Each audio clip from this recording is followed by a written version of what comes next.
వినాయక నవరాత్రుల్లో 6వ రోజు గణపతి మరియు చంద్రుని శాపం కథ.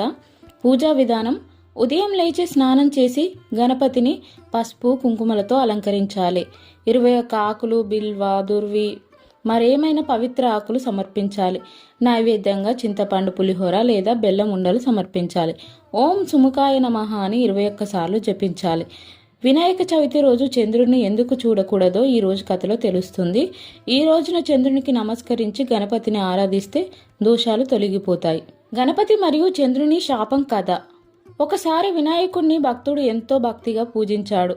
పూజ అనంతరం ఆయనకి వివిధ రకాల నైవేద్యాలు సమర్పించాడు. వాటిని గణపతి ఆనందంగా తిన్నాడు. రాత్రివేళ తన వాహనమైన మూషికుడిపై కూర్చొని ఇంటికి వెళ్తూ ఉండగా గణపతి కడుపు బాగా నిండిపోయింది. మూషికుడు పామును చూసి ఒక్కసారిగా భయంతో పారిపోయాడు. గణపతి కింద పడిపోయి ఆయన పొట్ట విప్పారిపోయింది. అప్పుడు ఆయన పామును పట్టుకొని తన పొట్ట చుట్టూ కట్టేసుకున్నాడు. ఇదంతా చంద్రుడు చూశాడు. గణపతి పడిపోవడం చూసి చంద్రుడు గట్టిగా నవ్వాడు.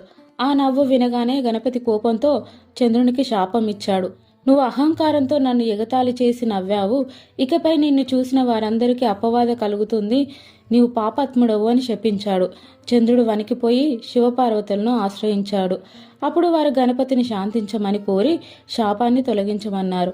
అప్పుడు గణపతి కర్ణతో, సరే, నా శాపం పూర్తిగా రద్దు చేయలేను, కానీ భక్తులు భాద్రపద శుక్ల చవితి రోజున నన్ను పూజించి నా కథను వింటే దోషం ఉండదు.